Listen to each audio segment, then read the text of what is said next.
कुत्ता देखा है? कुत्ता देखा क्या मौलाना साहब, हमारा तो उठना बैठना ही उन्हीं में है। कुत्ते ने देखा एक छुरी पड़ी हुई है और उस छुरी पे खून लगा हुआ है बकरी का ताजा ताजा, और छुरी ऐसे जमीन पर खड़ी है। अब कुत्ते को तो चाटने की आदत होती है, उसने कहा इस पे बकरी का खून लगा है, खून को चाटने के लिए उसने अपनी जबान चलाई। जैसे ही चलाई छुरी पर, उसकी जबान कट गई। बकरी का खून तो चाट गया, लेकिन उसकी जबान कट के उसका खून उस पर लग गया। अब कुत्ता क्या समझ रहा है ना, अभी खून बाकी है। उसने फिर दोबारा जबान से चाटा, फिर दूसरी जगह से कट गई। उसने कहा अरे अभी भी बाकी है, फिर चाटा, फिर कट गई। वो उस वक्त तक चाटता रहा कि उसकी जबान कट के गिर गई, और फिर वो खुद हलाक हो गया, मर गया। यही हालत हमारी है। मिसाल सख्त जरूर है, लेकिन सच्ची मिसाल है। हम दूसरे को बर्बाद करने के लिए यही अपने आप को बर्बाद कर लेते हैं। जैसे कुत्ता बकरी के खून को चाटने के लिए अपना ही खून चाटते चाटते अपनी जबान काट बैठा, यही हाल हमारा है। आज जुमे के खुतबे में मैंने सब सुनाया था ना कि वो दो सहाबी थे, जिन लोगों ने ना सुना हो सुनो, जिनके कपड़े की दुकानें पास पास थी। एक आदमी, एक सहाबी का कपड़ा बिक गया, दूसरा कस्टमर आया, दूसरा भी बिक गया, तीसरा कस्टमर आया, उसी दुकान पर तीसरा भी कपड़े के थान ले गया, चौथा आया, उसने चौथा भी उसी को दे दिया, उसी दुकान ने। पांचवा कस्टमर आया, उसी दुकान पर कपड़ा खरीदने। दुकानदार कहने लगा नहीं, अब वो कपड़ा मेरे पास नहीं है, मेरे भाई के पास चले जाओ, इससे भी अच्छा कपड़ा तुम्हें वहां मिल जाएगा, ये पड़ोस में दुकान है। उसने ये सोचकर उसको भेज दिया कि मेरे तो 4 कपड़े के थान बिक गए, मेरे घर में मेरी बीवी बच्चों का गुजर बसर चल जाएगा। मेरे भाई की तो बोनी तक नहीं हुई है, उस पड़ोसी की, उसके भी बीवी है, उसके भी बच्चे हैं, उसको भी शाम को कमा कर ले जाना है और अपने बीवी बच्चों का पेट पालना है। उसने ये सोचकर अब हमारे पास कपड़ा नहीं है कह दिया, ताकि मेरे भाई की भी कुछ बोनी हो जाए, उसको भी इतना कपड़ा उसका भी बिक जाए कि उसके घर में चूल्हा जल जाए। मेरे भाइयों, उसने मना कर दिया कि मेरे पास कपड़ा खत्म हो गया, जाओ मेरे भाई की दुकान के पास चले जाओ। मेरे भाइयों, ईमानदारी के साथ बताना, कंपटीशन के दौर में हमारी इधर चाय की दुकान, बगल में इधर चाय की दुकान, हम दूसरे की दुकान पर आने वाले कस्टमर को भी अपनी आवाज देकर बुला लेते हैं। हम ये ई रिक्शा चला रहे हैं, उधर दूसरा हमारा भाई भी चला रहा है, उसके पास आने वाली सवारी को भी हम खींच लेते हैं। कितना? 20 रुपया? नहीं, आओ हम 15 लेंगे, आओ बैठ जाओ। हम उसके भी मुंह से रोटी का लुकमा छीन रहे हैं। हमारे घरों में बरकत हो तो कहां से हो? हमारे बच्चों को बीमारियां न लगे तो कैसे न लगे? हमारे मां बाप को बीमारियां और कैंसर जैसी बीमारियों में मुलव्वस न हो तो क्यों न हो? क्योंकि हमने रोजी रोटी के सारे नाजायज तरीके इस्तेमाल कर रखे हैं। हम तो अपने भाई की खुशी देखना ही नहीं चाहते हैं। हम अपने दुकान के होते हुए दूसरे की दुकान पे कस्टमर आता हुआ देखना ही गवारा नहीं कर सकते हैं। मेरे भाइयों, इस्लाम की तालीम ये तो नहीं थी, इस्लाम की तालीम ये तो नहीं थी। इमाम अहमद इब्न हंबल रहमतुल्लाह अलैह के पास एक बूढ़ी औरत आती है, और सुनो, आए बीड़ियों का धंधा करने वालों सुनो, आए तंबाकुओं के धंधे करने वाले सुनो, आए सूद और ब्याज के खाने वालों सुनो, आए लंबे चौड़े बैंक बैलेंस बनाने वालों सुनो, आए बैंकों की नौकरियां करने वालों सुनो। इमाम अहमद इब्न हंबल रहमतुल्लाह अलैह के पास एक बूढ़ी औरत आती है और कहती है, इमाम मोहतरम, कहा जी एक मसला पूछने आई हूं, मेरी मां बहनें सुने। उस जमाने की औरतें, और वो भी बूढ़ी औरतों में कितना तकवा हुआ करता था। कहा इमाम साहब, मैं चरखा चलाती हूं, चरखा तो जानते हैं ना, मैं चरखा चलाती हूं, दूसरे लोग अपना सूत दे जाते हैं धागा, मैं उसको बना के फिराती हूं और उनसे मजदूरी लेती हूं। कभी दिन में और कभी ओवर टाइम करती हूं तो रात में भी चलाती हूं। मैं चिराग जलाकर मैं चरखा चलाती हूं। जब मेरे पास तेल होता है तो मैं चिराग अपना जलाती हूं और सूत फिराती हूं। इमाम साहब, उसकी मजदूरी मैं लेती हूं। कहा इसमें बुराई क्या है? कहा मैं ये नहीं पूछने आई हूं कि बुराई क्या है, मैं ये पूछने आई हूं कि कभी कभी मेरे पास चिराग जलाने के लिए तेल नहीं होता। अच्छा, तो मैं सोने के लिए बिस्तर पर जाना चाहती हूं, लेकिन देखती हूं कि पड़ोसी के घर में चिराग जल रहा है और उसके घर के चिराग की रोशनी मेरे आंगन में आ रही है। मैं अपना चरखा लेकर उस आंगन में बैठ जाऊं और उस पड़ोसी के घर से जो चिराग जल रहा है, मैं मांगने नहीं गई उसकी रोशनी, लेकिन उसकी रोशनी ऑटोमेटिक मेरे घर में आ रही है। अगर मैं उसके चिराग की आने वाली रोशनी में अगर सूत फिरा लूं और चरखा चला लूं और ये चलाकर मैं अपने मालिक से उसकी मजदूरी ले लूं, तो ये कमाई मेरे लिए हराम तो नहीं होगी? मेरे लिए ये मजदूरी हराम तो नहीं होगी? मैंने चोरी नहीं की है, मैंने उससे चिराग में का तेल नहीं मांगा है, उसके घर में चिराग जल रहा है और उसकी रोशनी मेरे घर आ रही है, उसकी रोशनी मेरे घर आ रही है। अगर मैं उसकी रोशनी में सूत फिरा लूं और इसकी मजदूरी में ले लूं, तो ये मेरे लिए हराम तो नहीं होगी? ये खाकर कहीं मैं अजाब कब्र की मुस्तहिक तो नहीं बनूंगी, कहीं मैं जहन्नम में तो नहीं जाऊंगी। अहमद इब्न हम्बल रहमतुल्लाह अलैह फरमाते हैं, खातून मां, तेरे सवाल ने अहमद इब्न हम्बल के इल्म को आज शर्मिंदा कर दिया। काबे के रब की कसम, तेरे इस मसले का जवाब अहमद इब्न हम्बल के पास नहीं है। कहने लगी, इमाम साहब, फिर आपसे बड़ा आलिम इस बस्ती में कोई है ही नहीं, फिर मैं ये किससे मसला पूछूं? उन्होंने कहा, सुन मेरी मां, जहां तक कयास का नतीजा है, कयास का तकाजा है, तो जहां तक मेरा इल्म है, मैं उस इल्म की रोशनी में कयास लगाकर अंदाजे से ये कह सकता हूं कि इसमें कोई हर्ष तो नहीं लग रहा है। क्यों?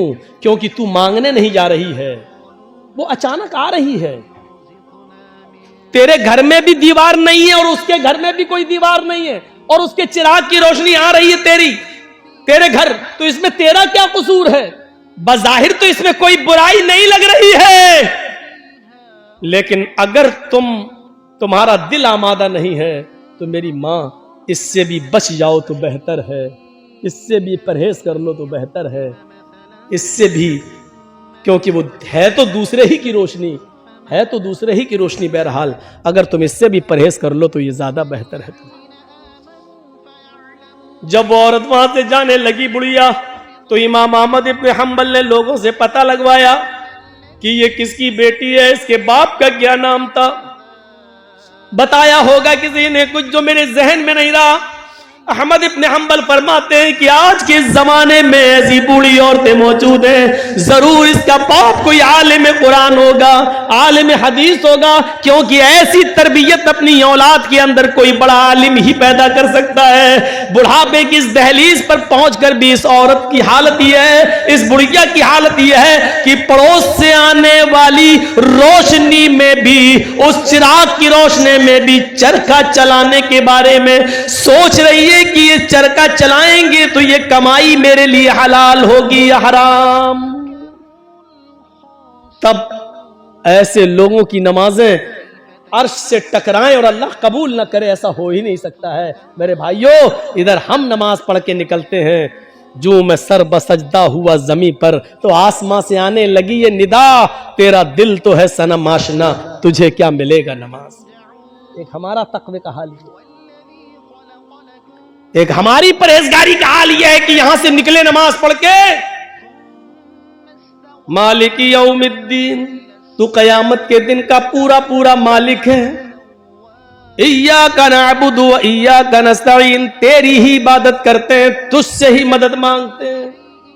इहदिनस सिरातल मुस्तकीम, जो सीधा रास्ता उस पे चला और तमाम बुरे रास्तों से बचा ले। यहां ये दुआ मांग के हटे, सलाम अलैकुम व रहमतुल्लाह, सलाम अलैकुम व रहमतुल्लाह, जैसी सलाम फेरा और मस्जिद के बाहर निकलते ही जेब में बीड़ी रखी है, निकाली और माचिस जलाई और सूरह दुखान की तिलावत शुरू, धुआं धक्कड़ शुरू। अभी 10 मिनट भी नहीं हुए ये कहते हुए कि इहदीना सिरातल मुस्तकीम, आय अल्लाह हमको सीधे रास्ते पे चला, आय अल्लाह गंदे और गलत रास्तों से हमारी हिफाजत फरमा। अब ये दुआ मांगे हुए 10 मिनट भी नहीं हुए और यहां आकर ये है हमारी इबादतों का और हमारी नमाजों का हाल।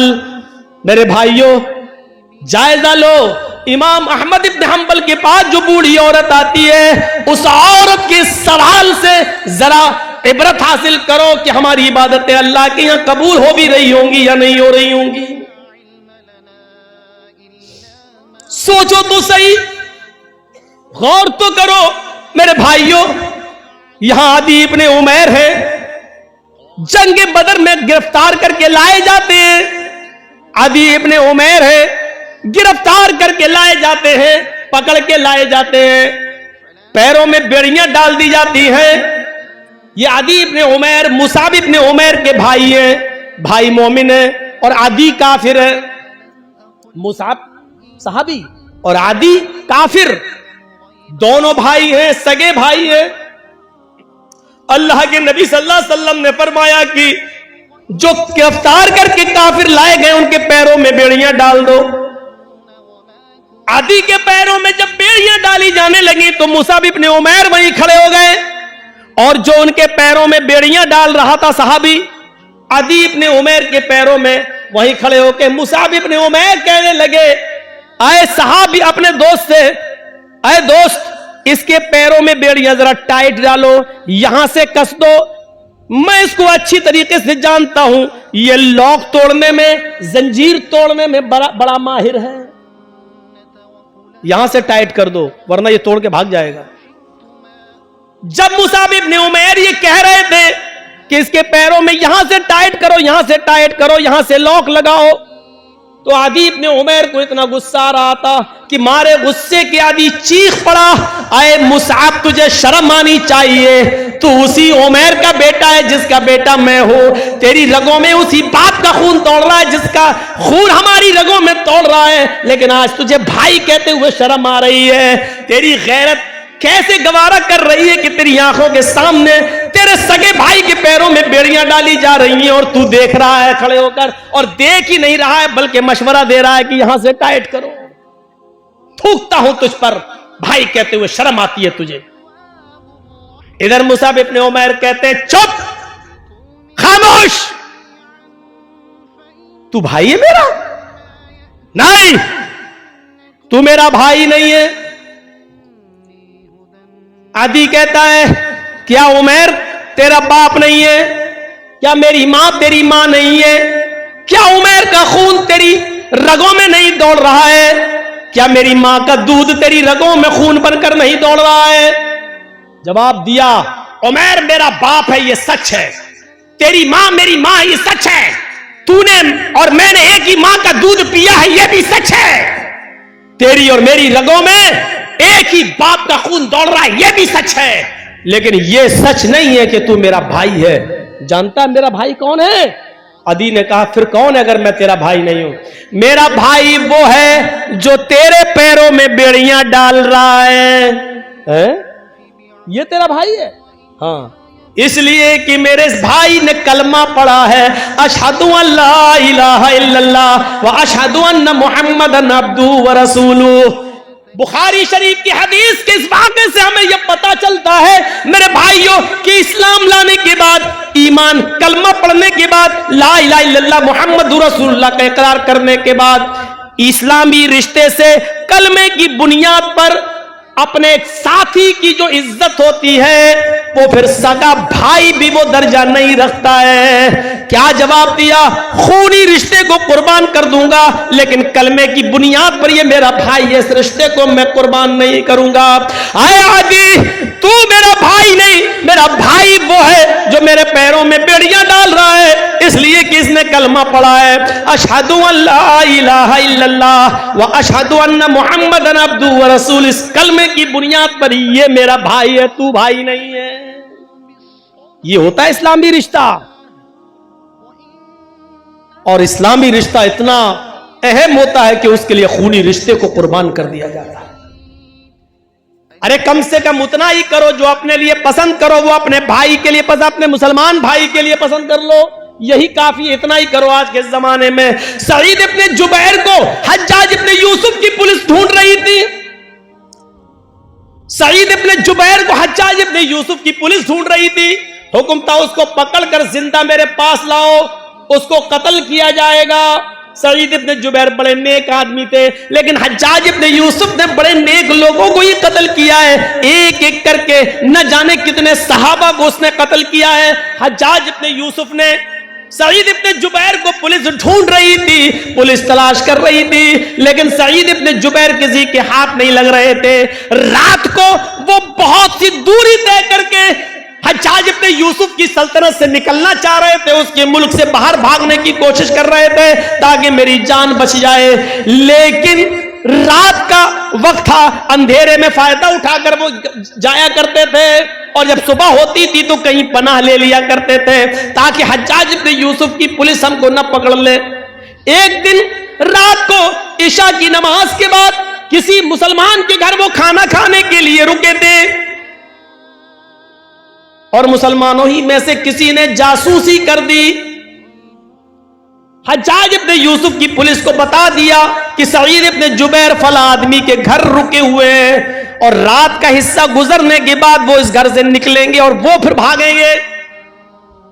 हज्जाज इब्ने यूसुफ की पुलिस आती है और इशा की नमाज के बाद उस घर पे छापा मारती है। सईद इब्ने जुबैर पकड़ लिए जाते हैं।